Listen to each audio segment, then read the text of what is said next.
Esse daqui é um artigo no Tab News feito pelo Gabriel. Aprenda a planejar um projeto de programação, nunca mais fique perdido. Acho legal isso daqui porque quem tá começando, pessoal, tem dificuldade às vezes de planejar o que é que ele vai fazer no projeto pessoal, projeto por portfólio, para você poder aprender muitas coisas. Então tá aqui o que o Gabriel falou pra gente. Você já deve ter começado um projeto de programação, seja no seu trabalho como freelancer ou pessoal, a famosa moda Carvalho, se é que me entende. Muitas vezes você se vê completamente perdido, sabendo o que precisa ser feito, mas com tantas tarefas a considerar que não sabe por onde começar. Já falei se você se identifica com isso, você que tá começando. Às vezes você fala assim, cara, eu tô estudando pra caramba, eu sei as coisas que eu tenho que fazer, só não sei por onde começar. E aí você acaba adicionando ali funcionalidades conforme a necessidade, o que pode causar uma série de problemas como bugs, baixa otimização, erros inesperados, entre outros. E digo mais, pra quem tá começando, às vezes, por não saber por onde começar, acaba não fazendo nada. Ou tem na cabeça um monte de coisa, mas não tira da cabeça pra ir pro próximo passo. É por isso que eu vou trazer algumas dicas sobre como planejar o seu projeto de programação. Vamos lá? Vamos, Gabriel, vamos ver. Defina o escopo. Antes de escrever qualquer linha de código, é crucial entender o que o projeto deve realizar, ou seja, faça as seguintes perguntas a si mesmo. Que problemas o meu projeto vai resolver? Quem vai usar o meu projeto ou o meu serviço? O meu produto, o meu serviço? Em quanto tempo deve estar pronto e etc. Vai anotando todas essas respostas num arquivo mesmo, TXT ou em um caderninho. Ou seja, o escopo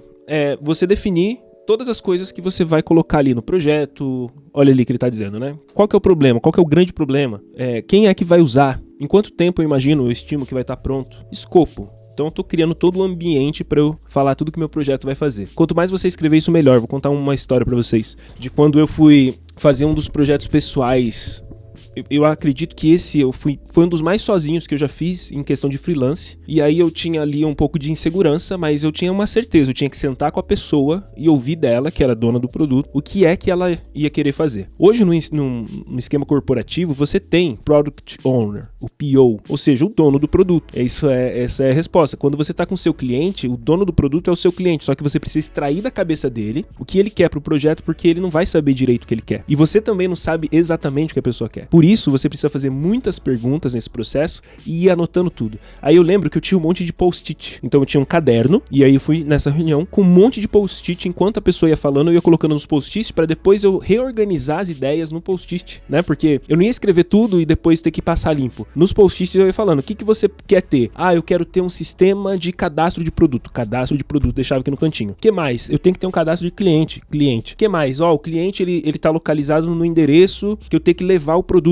Beleza, endereço do cliente. E aí eu fui fazendo assim, automaticamente foi saindo ali, por exemplo, as tabelas que eu ia precisar. No produto, o que você tem que ter no produto? Eu preciso ter a foto no produto, eu preciso ter o preço, eu preciso ter a estimativa de entrega. Beleza, a pessoa tira um pedido, pedido. E nisso, pessoal, de ir anotando nesses post-its, só esse trabalho simples, depois de reorganizar, eu já tinha quase que as tabelas que eu precisaria ali. Aí que ele diz mais, identifique os requisitos. Depois de definir o escopo, identifique os requisitos do projeto. Isso pode incluir hardware, software e outros recursos necessários. Você pode perguntar quais são os programas que eu vou usar, frameworks que podem me ajudar, qual que é a melhor linguagem para isso, e o banco de dados, vai ser um SQL ou não SQL. Isso vai demandar quanto computacionalmente? Eu acho que essa última pergunta aqui eu não tenho certeza, eu não sei assim que nível que o Gabriel está falando aqui para as pessoas, mas geralmente a pergunta, eu já estou num ambiente web, eu já sei quais são os frameworks que vão talvez me ajudar naquele projeto, qual é a linguagem que eu vou usar para aquele projeto, front, back-end. Eu vou ter que fazer um full projeto, né? Às vezes o full stack. Poxa, eu não tô dominando o full stack, eu vou chamar um colega, eu vou chamar alguém para fazer o design para mim, eu vou encontrar esse design em algum lugar. Ou seja, tudo isso vai criando aqui pra gente os requisitos do nosso projeto. Tá interessante. Desenhe um esboço. Papel e lápis na mão, você vai criar um esboço ou diagrama de como isso deve funcionar. Olha que legal. É disso que eu tava falando pra vocês. Eu comecei a criar os post-its, né? Então eu comecei a criar os post-its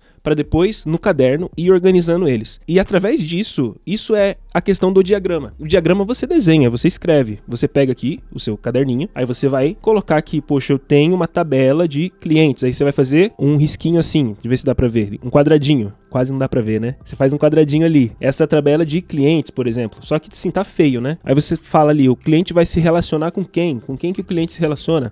Então com o pedido. No pedido tem que ter um cliente. Opa, aí tem que ter o produto também. Produto, produto, pedido, olha que legal. Aí você vai relacionando as coisas assim, você vai desenhando, tá? O que é que o cliente vai ter pô, cara, ele tem que ter um e-mail, ele tem que ter um nome. Lembra que a pessoa falou lá que tinha que ter endereço, o endereço dele era super importante para fazer entrega. Algumas vezes ela falou assim, olha, o cliente nem sempre é o cliente que vai receber, às vezes é outra pessoa que vai receber ali. Aí você tem um relacionamento de 1 para 1 já aqui do próprio cliente, ele nele mesmo. Olha que louco, porque às vezes eu vou ter que agregar outro cliente ali que é o que vai receber, o cliente vai receber. Então na tabela eu tenho que ter essas ideias também. Pô, o que mais? Eu vou ter o produto. O produto, ele vai ter algumas coisinhas nele que vai se relacionar ali com a ordem, pedido. E todos eles estão começando a criar relacionamentos. E você vai percebendo que, poxa, esse tipo de projeto é um projeto que vai necessitar um banco de dados um pouco mais interessante. O produto está no pedido, o cliente está no pedido. No final das contas, que mais? E aí eu vou fazendo.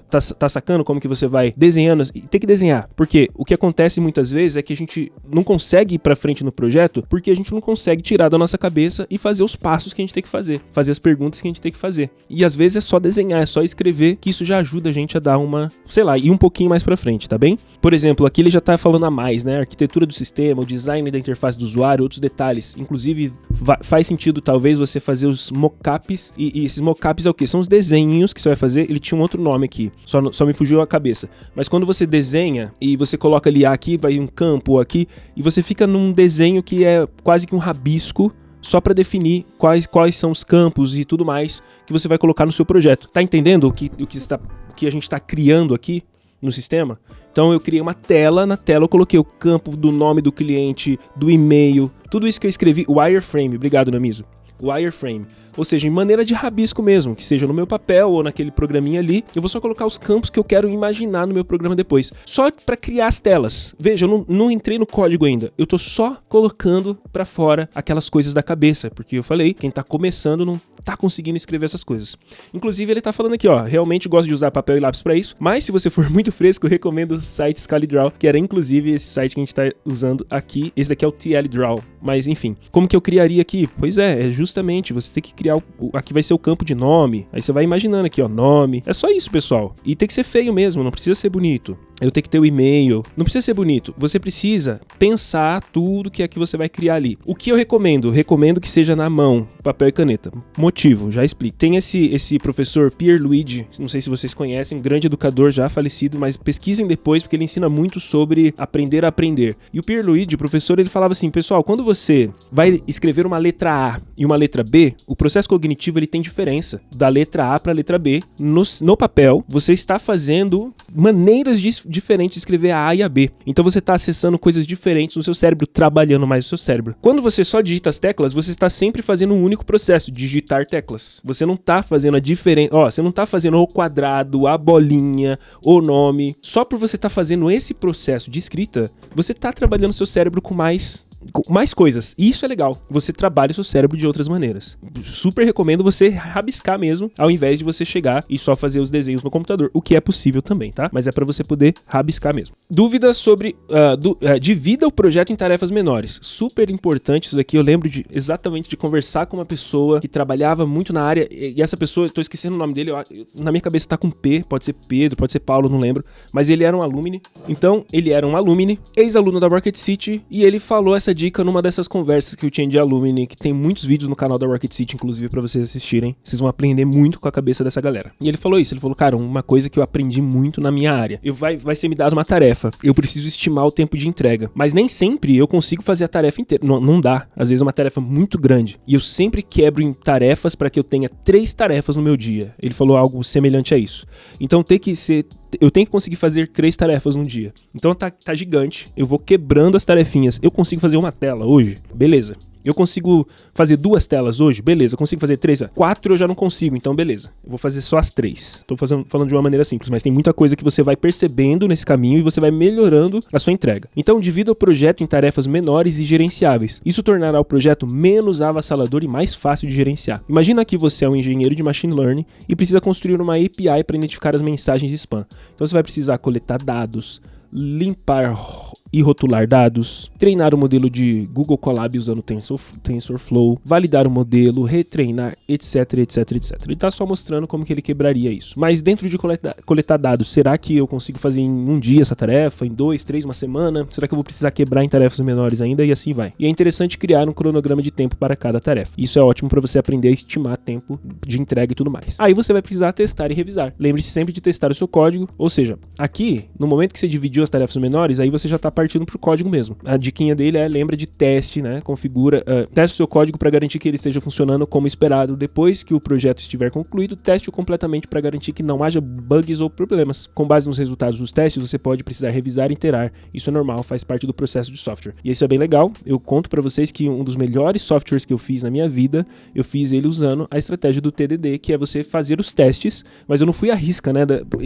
Uma das coisas da estratégia é, você primeiro faz o teste falhar e depois você vai lá e faz ele acontecer. Eu já criava todos os testes para eu saber tudo que eu preciso fazer e já ia lá fazendo, depois eu só rodava o teste. Pô, errei ali, pronto, próxima tarefa, vamos que vamos. Eu sei que existe o que tem nos livros, pessoal, presta muita atenção nisso, porque às vezes a gente pega uma coisa que tá no livro e a gente quer seguir à risca o que tá no livro. Mas não, o que tá no livro é apenas um guia, é apenas uma ideia para quem não tem nenhum conhecimento. Mas não pega aquilo e vai seguir na risca, porque na vida real não funciona daquele jeito. Na vida real, você descobre o que é melhor pra você dentro de todo um contexto, o contexto da sua empresa, das suas entregas, das pessoas que estão trabalhando com você. Então nem sempre você vai pegar o que tá ali e seguir a risca, porque senão é complicado. Então uma das coisas que eu ainda acho meio estranho no TDD é por que eu preciso fazer primeiro falhar, sou obrigado a fazer ele falhar pra depois fazer ele dar certo. Bom, então eu já vou estimar, eu já fazia assim, criava todos eles que eu precisava. Quando eu digo criar os testes, eu quero dizer o que é que o meu aplicativo tem que fazer. Então vamos lá, 3 coisas, meu aplicativo tem que fazer essas 3 coisas. Eu já olhava ali, eu ia lá e já implementava. Antes de rodar ele pra falhar, eu já sei que tá falhando. Então eu ia lá e implementava tudo, Bom, é isso. Deixa eu rodar agora. Ah, legal, ó, falhou aqui, falhou ali, deixa eu corrigir. Pronto, fechou. E é um projeto que foi feito, se bem me lembro, em 2015, e até hoje eu olho ele e ele funciona. E eu falo, cara, até hoje eu não precisei dar manutenção, a pessoa parou de usar o projeto e tudo mais, mas no que ele se propôs a fazer, ele tá funcionando até hoje. Projeto feito ainda com Angular 1.